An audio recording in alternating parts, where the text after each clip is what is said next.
un petit épisode au calme, mi-bien, mi-pourri. Ah, je suis un petit peu habitué maintenant. Ouais, le premier segment est bien, sur le principe, mais ça s'étend beaucoup pour pas grand-chose parce que ça raconte quelque chose de très court. Et le second segment, il pouvait être intéressant si on avait bien exploité, bien développé la thématique, mais c'est clairement pas le cas. Donc ouais, il est assez pourri le second segment. En tout cas voilà, le premier segment, ça commence sur Marco qui chasse Glossaric dans les couloirs parce qu'il fait toujours le chien, tout ça, et il tombe par pur hasard. Enfin, je dis ça par pur hasard, c'est Glossaric qui l'amène ici, donc est-ce que c'est vraiment totalement par pur hasard dans la salle où est censé travailler Crapaud Toro pour ce qui est des affaires à des monstres, et il y a un message qui dit qu'il est parti pour de bon. En gros, donc ça l'affole un petit peu, il vient voir Star. Star qui est en pleine discussion avec Tom, parce que on appuie le fait que Tom essaye d'être présent pour elle dans cet épisode. Alors, c'est pas fait de la façon la plus géniale qui soit à quelques moments, je trouve, mais on l'appuie bien quand même. Hein. On essaye, pour une fois depuis le début de cette relation, de donner un peu de poids, de développement à ça. Donc, je suis pas mécontent dans l'absolu sur le principe, quoi. En tout cas, ouais.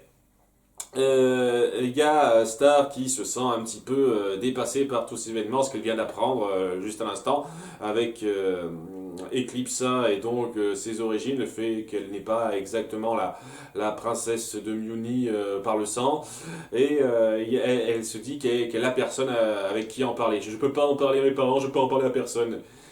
C'est ce genre de choses qui me fait un petit peu chier une fois de plus.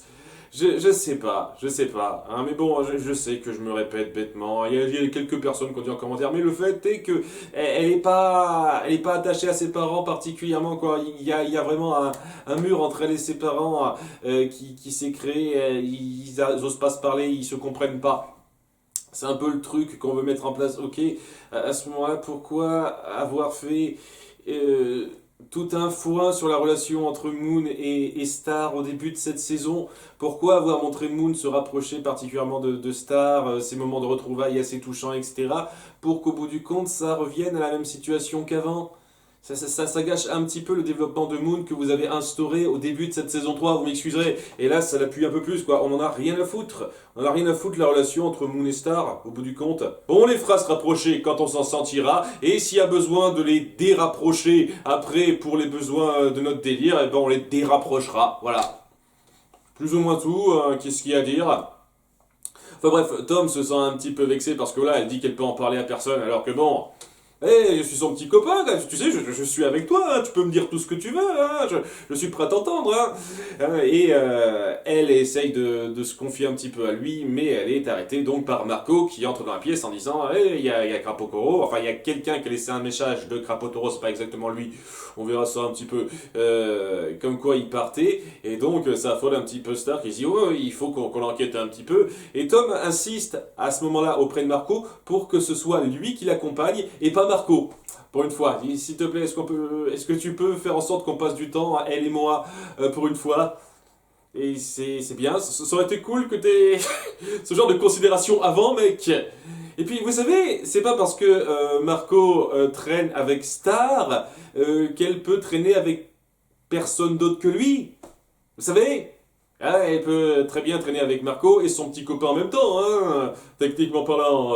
Enfin bon, quoi, il assiste un petit peu, Tom. Marco accepte en prétextant qu'il a autre chose à faire avec Lossaric. Donc, cette fois, Star va faire son enquête avec Tom. Tom qui, au début, sera assez laborieux dans sa façon de se rapprocher, dans sa façon de s'intéresser à elle. Et il sera du genre, ouais, on se donne l'impression qu'il est plus là, tant pis, on fait autre chose, on s'amuse un petit peu, genre, il s'intéresse moyennement à la situation, on sent qu'il est là juste pour faire plaisir à Star, sans vraiment essayer de s'intéresser réellement aux problèmes qui la concernent. Il y a ça au début, il y a aussi le fait que il y a cette espèce de compétition qui se crée dans sa tête, qui aide difficilement à le rendre particulièrement attachant, plus attachant qu'il le pourrait dans cette configuration-là, parce que, ouais, quoi, à deux, trois reprises, il dit, est-ce que je fais ça mieux que Marco? Ah, je fais ça mieux que Marco, hein.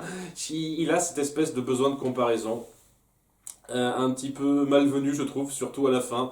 On en parlera rapidement, ça. Mais bon, en tous les cas, va y avoir nos deux tourtereaux qui vont enquêter sur cette disparition. Crapaud Taureau n'est pas chez lui et ils se disent tiens, on va aller visiter le village des monstres, voir ce qu'il en est. Il n'y a plus personne, c'est déserté. Moi, au début, je me suis dit ah, ça doit être Météora qui les a ralliés à sa cause ou un truc comme ça, de force ou non. Non, non, non, c'est simple. On verra après, hein, c'est très basique. Mais bon, ils vont discuter un petit peu, va y avoir pas mal de remplissage, pas super drôle. À un moment donné, Tom voudra bouffer un truc de viande laissé dans une maison de monstres. Très très drôle, hein, ça m'a fait vachement marrer. Et bon, ils finiront par se faire toucher par des fléchettes qui les endormiront et capturés donc par des monstres qui les menaceront après coup, mais pas avant qu'ils fassent les cons dans leurs espèces de sacs de capture. Parce que voilà, il faut remplir l'épisode, malheureusement, il y a 5 minutes, 4-5 minutes d'éléments intéressants dans cet épisode, et le reste, il faut que ce soit du remplissage, une fois de plus. Et donc, ouais, le remplissage est assez lourd, et c'est pareil aussi avec la menace des monstres, en disant, ouais, vous ne vous intéressez plus à Crapaud Taureau, c'est plus la peine de le chercher, etc. Et c'est là que Crapaud Taureau arrive en disant, mais qu'est-ce que vous faites, les gars, qu'est-ce qui se passe? Et oui, on se rend compte que en fait, Crapaud Taureau n'a jamais rien risqué ou quoi que ce soit. C'est juste que les autres voulaient faire passer auprès de Star qu'elle ne devait plus le chercher, mais sans être un tant soit peu réfléchi ou intelligent. Parce que, ouais, pourquoi lui cacher la vérité? Le truc, c'est que on découvre donc à ce moment-là que tous les monstres vont migrer dans une autre dimension parce qu'ils sont trop mal considérés ici. Et donc, voilà, c'est des au revoir un peu doux, amers, où Star se dit, ouais, mais il y a des efforts qui ont été faits, il y a des choses qui avancent, je vous assure, on peut faire en sorte que les monstres soient mieux considérés, et je pensais que tu pouvais m'aider, etc. Et Crapaud Taureau lui dit, oui, mais il y a les gens qui me voient quand même un petit peu de travers, malgré le fait que j'ai une haute position, ce qui n'a jamais été montré une seule seconde au passage. Et au bout du compte, c'est trop pour nous, il faut qu'on parte. Et peut-être que lorsque toi, tu arriveras à installer un meilleur système, on reviendra. Alors des au revoir assez jolis en soi, mais et là c'est un petit problème que j'ai sur la longueur à nouveau, sur l'intégralité de la série. C'est très intéressant. Il y avait clairement moyen d'amener ça beaucoup mieux. Parce que les seuls petits moments réels qu'on a sur cette mauvaise considération des monstres, ce mauvais climat pour les monstres, ce sont vraiment des petits passages épars, très rapides, ci et là. Et il y avait moyen de mettre en place cet effet ras-le-bol, il faut qu'on parte, parce que voilà, on est vraiment très mal considéré dans le coin. Il y avait vraiment moyen de faire ça de façon plus poussée, plus amenée que ce moment-là où on se dit pourquoi maintenant, pourquoi cet instant précis. Qu'est-ce qui a changé particulièrement? Alors ok, il y a la fête de bienvenue pour les monstres, où ça a un peu dégénéré, les monstres n'étaient pas super bien considérés.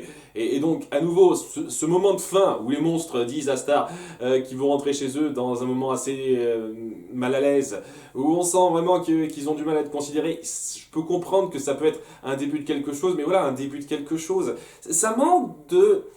Ça manque de développement, ça manque d'être étalé sur beaucoup plus de temps pour avoir autant d'impact que ça le devrait, ce truc, malheureusement. Parce que voilà, ce côté, on abandonne un peu l'idée, on veut plus vivre dans un endroit où on nous accepte pas. Pour l'instant, c'est assez fort, vraiment, mais ça aurait été beaucoup plus fort si on avait plus montré de façon plus forte et moins gaguesque aussi, ce serait cool. Hein, parce que ouais, la bonne majorité des épisodes où on appuie ça, c'était pas non plus génial. Hein. En tout cas, ouais, il y a Tom qui se sent ce coup-ci investi parce que lui aussi, il est partiellement monstre. Voilà, on reconnaît que le statut de Tom, c'est monstre aussi. Bizarrement ce coup-ci, alors que non, pas avant, c'est un petit peu bizarre, mais voilà, il sent un peu vraiment investi ce coup-ci dans ses paroles, quoi. Pas seulement juste pour aider Star, mais parce que on sent qu'il est lui-même personnellement impliqué pour essayer de les empêcher de partir, mais ça suffit pas, même si ça touche Star. Et au bout du compte, il y a Star qui doit faire ses au revoir, Crapaud Taureau qui lui dit à bientôt, on reviendra quand ça s'arrangera, et dans un moment calme et bien fichu. Bon, il y a quelques petits gags léger dont on aurait pu se passer à 2-3 moments lorsque les monstres partent, mais bon, c'est pas grand chose. Ça, c'est un bon moment, quoi.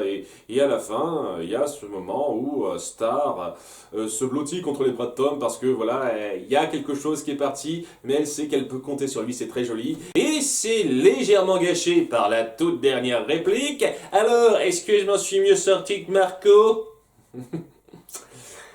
Très bien, ça, c'est très bien à faire passer à ce moment-là, hein. Et on va pas le reprendre là-dessus, c'est fondu au noir, c'est terminé l'épisode là, hein. Donc, très bien, hein. C'est dommage ce genre de petits détails, hein. Ça gâche un petit peu le truc.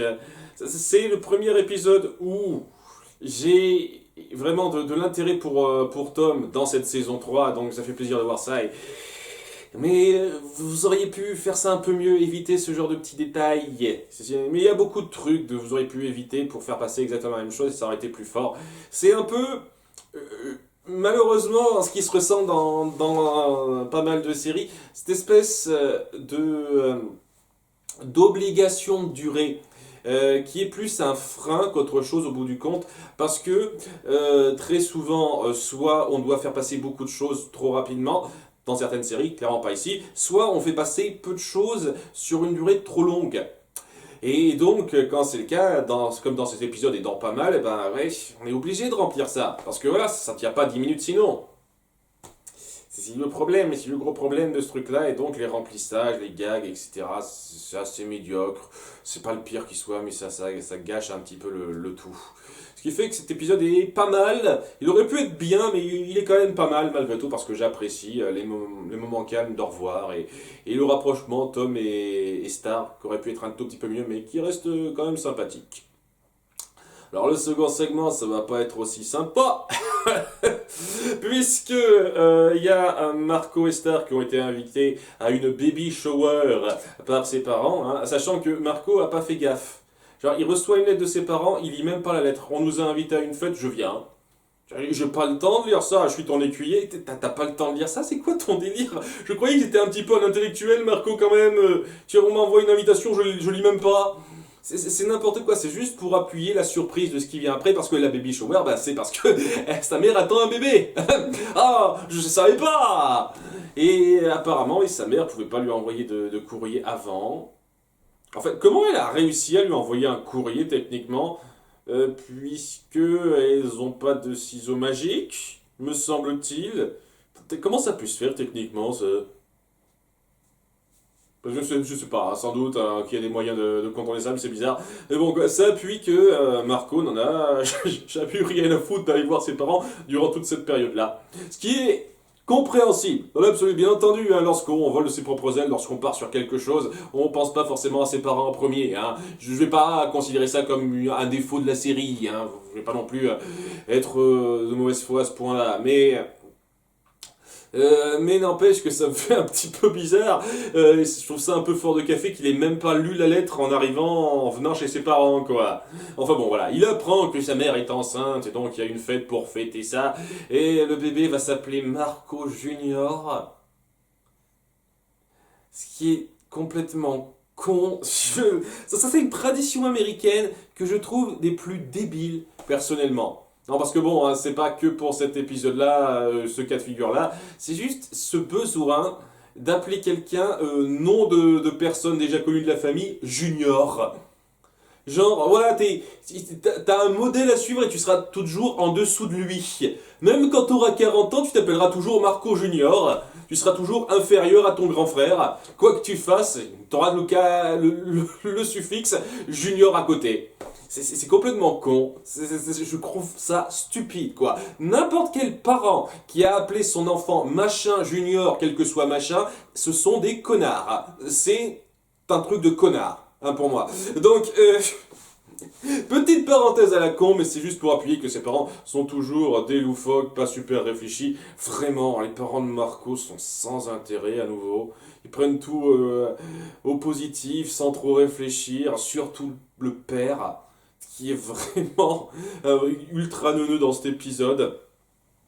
Mais bon, voilà, il y a Marco qui est content d'avoir un frère. Il exagère un petit peu en voulant écouter le ventre de sa mère, etc. Et il se rend compte que c'est une baby shower. Il n'a pas amené de cadeau. Ah zut!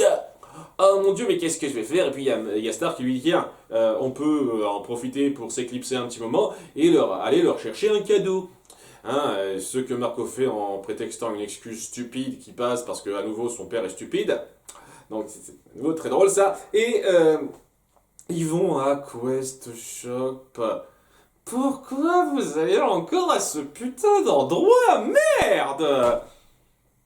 Elle attend un bébé. Star peut se déplacer à peu près à n'importe quel endroit du globe maintenant. Pourquoi vous allez pas à un magasin de jouets pour bébés? Sérieusement, qu'est-ce que vous branlez, quoi? Pourquoi vous pensez pas une seconde, tiens, si on achetait un truc un peu normal? Non, non, non, il faut qu'on aille à cette espèce de magasin où il y a énormément de trucs dangereux qui nous sont tombés dessus à chaque putain de fois qu'on a voulu faire un achat. Allez, rebelote, on est reparti, et ça va retomber cette merde, bien entendu, hein. Sérieusement, c'est une connerie, c'est tellement forcé pour le délire, ça. Parce qu'au début, en dépit du fait que ça volait pas très haut, je trouve, hein, il y avait quand même quelque chose d'assez joli dans le fait que ça appuyait que Marco avait perdu un petit peu cette attache, cette proximité, cette compréhension avec ses parents, qu'il voulait un petit peu retrouver parce qu'il sent qu'il y a quelque chose qui se perd malgré le fait qu'il est content de sa nouvelle position, plus ou moins. Il y a quelque chose d'intéressant là-dedans, quoi, qui veuille un petit peu rattraper ça, mais il faut que vous repartiez sur du délire débile. Vous appuyez ça de façon complètement excessive et lourde. Donc ouais, il trouve rien pour l'instant, mais au bout d'un moment, il y a Star qui se souvient qu'il y a une espèce de portraitiste, c'est comme ça qu'on dit, il me semble, qui peint donc des tableaux, des portraits de qui les demande. Et en allant le voir, ils se rendent compte que c'est quelqu'un de très doué. Hein, genre, on a l'impression que la personne est là lorsqu'on voit le portrait, tellement c'est réaliste, quoi. Et Marco se dit, ouais, cool, j'ai super envie là, faites-en un pour moi, comme ça, lorsque mon petit frère naîtra et que je serai pas là, il saura quand même qu'il y aura toujours une espèce de présence de moi, ce qui fait un petit peu égocentrique, je trouve légèrement, hein, genre, tiens, un portrait de moi, tu te souviendras de moi comme ça, non, t'as qu'à venir régulièrement le voir, hein, mec, c'est pas forcément la chose la plus... C'est surtout par rapport au fait qu'il s'appelle Marco Junior, quoi. Donc le mec verra pas son grand frère en vrai, et il aura toujours ce portrait de lui à côté pour lui rappeler quel modèle il doit suivre forcément, de qui il est tiré, puisqu'il est Marco Junior. Je sais pas, dès lors que j'ai réfléchi, pour moi c'est de la connerie ça, mais bon, c'est... Je sais pas, c'est pas la meilleure idée de cadeau, hein, personnellement, hein, je donnerais pas un portrait de moi à quelqu'un, hein. En tout cas pas à mon petit frère comme ça, où vraiment il faudrait que ce soit vraiment forcé, le cas où on doit plus trop se voir, ce qui n'est clairement pas le cas, puisqu'il peut revenir quand il veut, avec ses ciseaux. D'ailleurs, moi je croyais bêtement que c'est un petit peu ce qu'il faisait, quoi. Que ça lui arrivait de revenir de temps en temps sur Terre pour te faire un coucou à ses parents. Non. Jamais fait ça. Mais à nouveau, c'est compréhensible. Je suis certain que beaucoup d'ados dans ce genre de situation au sens large pourraient perdre un peu de vue leurs parents. Hein, tout à fait. Je vois d'où ça sort ça. Hein. Le truc, c'est que ouais, le fait de vouloir créer un portrait de lui, c'est un peu con, quoi. Si t'as peur que tu sois de plus être là pour lui, ben t'as qu'à juste y retourner. Aller le voir de temps en temps avec tes ciseaux. Hein. Ça te prendrait 5 minutes. Hein. Ça prend même pas 5 minutes, quoi. Tu utilises tes ciseaux, paf, t'es devant la maison de tes parents. Hein. C'est pas comme si t'avais beaucoup de voyages à faire, de temps de voyage à faire. Ça aussi, c'est un truc qui change un petit peu des configurations un petit peu normales. Parce que voilà, quand on est jeune adulte, fin d'adolescence, et qu'on a un stage, qu'on est à l'université ou un truc comme ça, en règle générale, on habite plutôt loin de ses parents. Donc, on n'a pas forcément les moyens et le temps de faire l'aller-retour avec certaines choses qu'on a prévu de faire. Par contre, là, dès lors que tu as 10 minutes, tu peux passer leur faire un coucou, quoi. Je veux dire, le déclic que ça te crée, Marco, ça devrait suffire à comprendre ça. Et pas le coup du portrait, s'il vous plaît, faites un portrait de moi pour que je sois toujours là près de lui, même si j'ai pas le temps, alors que dès lors que tu as 10 minutes devant toi, tu peux le faire, quoi.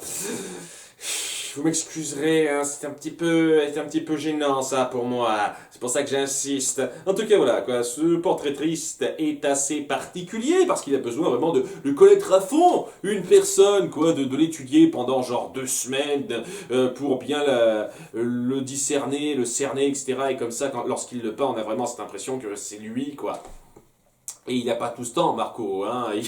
Il a juste quelques heures. Donc, il lui dit, ok, si je vous paye 650 $, ce qui est pas si cher payé que ça, honnêtement, pour un portrait de cette qualité-là, je suis sûr qu'il y a des gens qui ont payé beaucoup plus cher que ça pour se faire un portrait par quelqu'un de célèbre, hein. Je trouve que 650 $ dans ce genre de configuration, c'est un peu de la gnognotte, hein.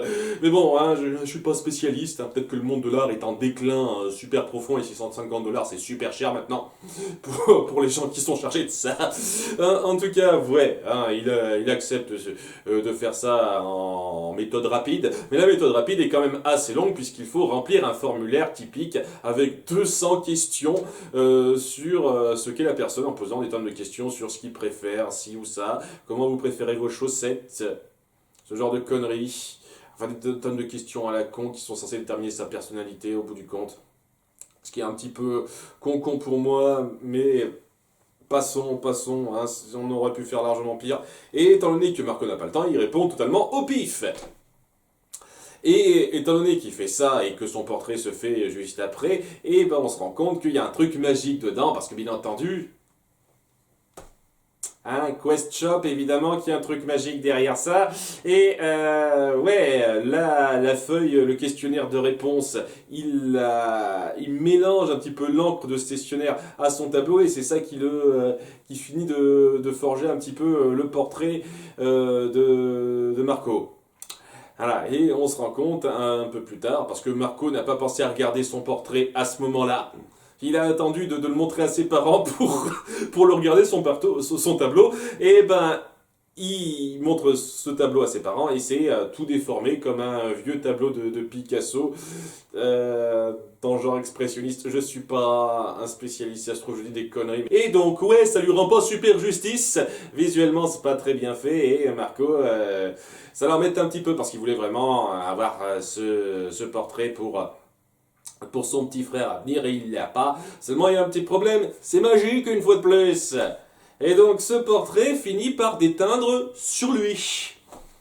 Et à un moment donné, ouais, il commence à se transformer et à ressembler au portrait dans de la mise en scène assez dégueulasse, mais je pense que c'est un petit peu voulu, quoi. C'est censé être un petit peu horrifique. Regardez, il se transforme, il a cette gueule, on a des gros plans sur ses dents. Parce que voilà, quoi, il peut plus trop parler avec des dents comme ça. C'est voulu, sans doute. Hein. C'est mieux que d'autres fois où c'était juste pour le gag rapide et c'était pas drôle et c'était juste gerbant. Là, c'est un peu gerbant, mais c'est voulu. C'est pour un peu l'horreur du moment. Donc il commence à se transformer en ce tableau-là et on se dit, oh putain, ce qu'il faut faire. Il y a Star qui essaie de détruire le tableau, ça marche pas. Ah ben tiens, pas de peine. Et donc ils se rendent auprès du portraitiste pour lui dire, attendez, il n'y a pas moyen d'arranger ça parce que ouais, ça marche pas très bien là, hein, on veut pas qu'il soit comme ça. Et le portraitiste dit, oui mais moi j'ai peint selon ce qu'il a répondu sur son questionnaire. Hein. La seule façon d'arranger ça, ce serait de répondre au questionnaire de façon franche ce coup-ci. Hein, donc voilà, répond de façon sincère, donc ça prendra plus de temps, et donc Marco s'apprête à le faire, ce moment-là, en se transformant en son portrait, il finit par se transformer dans tous les détails, il peut plus manipuler ses bras comme il veut, et au bout d'un moment, il finit même par devenir presque en 2D, aplati. Parce que voilà, ça marche comme ça une fois de plus. Je veux dire, il n'y a personne qui peut avoir une personnalité comme il l'a dépeinte dans ses réponses au pif, apparemment. Ou alors les seules personnes qui seraient dépeintes comme ça, ce seraient des personnes plates au sens propre du terme. J'en sais rien, c'est un peu ridicule pour moi. Nouveau logique magique, le ta gueule c'est magique, hein. Mais bon voilà, ses parents essayent de répondre, on voit que ce sont des putains de branles parce qu'ils pensent seulement à leur Marco lorsqu'il était tout petit. Genre, oui, je me souviens, il adorait les tricycles quand il était petit, ça doit être ça qu'il aime le plus chevaucher. Ouais, sauf que ça fait des lustres que c'est plus un gamin. Il y a même Star qui leur dit, oui, vous avez quand même idée de ce qu'est votre enfant maintenant qu'il est ado. Ah non, ça nous fait un peu peur, on n'y pense pas trop. C'est drôle. Vous y pensez pas trop. Ah, c'est sympa. Ne répondez pas, c'est moi qui vais répondre, je le connais mieux que vous, en fin de compte. Et ouais, donc elle répond à quelques questions. Il y a un moment donné, on demande sa tranche d'âge et elle répond entre 26 et 40 ans, il me semble. Donc pour coller à donc ce qu'il a vécu dans la dimension avec Capou, ce qui est pas logique du tout une fois de plus. C'est bien de me rappeler ça, c'est cool de me rappeler ça. Ce serait cool, je sais pas, de jouer dessus véritablement, vous savez. Parce que vous avez beau dire qu'il a 30 ans techniquement, mentalement, il l'affiche pas une putain de seconde, quoi. Une fois de plus. Alors, elle répond bien à toutes les questions. Marco est retransformé, redevient le beau gosse qu'il était avant. Et ses parents s'excusent un petit peu de pas bien le comprendre. Lui aussi s'excuse de pas être présent. Et donc ils se promettent de se voir plus souvent et Marco de passer plus fréquemment. Voilà, c'est sur ça que ça se termine. Il y a aussi le portraitiste qui dit, ah, vous savez, je peux aussi faire des portraits de famille. Il dit, non, non, ça ira. Voilà, c'est bien. Donc, non, c'est pas génial. C'est pas génial, hein. Médiocre. Le délire est tellement forcé, j'en ai tellement marre de ce magasin de merde où tout doit être fait de façon grossière et débile. Lorsqu'on crée une menace, une intrigue par rapport à ce magasin, à chaque fois, faut que ce soit n'importe quoi. Faut que ce soit en pleine gueule et pas du tout naturel dans sa façon d'être amené. Toujours. Ah, parce que sérieusement, quoi, à la place du portraitiste, moi j'aurais prévenu mes clients. Vous savez que si vous répondez pas bien au questionnaire, il peut arriver ce genre de truc. Parce que moi, à la place de Marco, je porterai plainte. Je porterai plainte, hein, qu'on m'ait pas prévenu pour ce genre de truc. Hein. Et vu qu'il y a un système quand même juridique derrière ça, hein, on l'a montré quelques fois, il pourrait gagner hein, en portant plainte contre ce type. Hein, mais bon, hein, il le fera pas, bien sûr. Mais, voilà, ce genre de truc, c'est... Voilà, c'est navrant, ça fait des lustres que c'est le cas. Ça m'énerve plus autant qu'avant maintenant. C'est juste, voilà, on force le truc. Est-ce que c'est drôle? Pas particulièrement. Ça s'use vite, on perd notre temps. Et ce que ça veut appuyer, c'est le fait que Marco perd un petit peu le contact avec sa famille et que ça doit un peu se retrouver avec ça. C'est un peu mignon sur les bords, mais c'est illustré de façon beaucoup trop grossière pour valoir grand chose. Pour moi, c'est médiocre.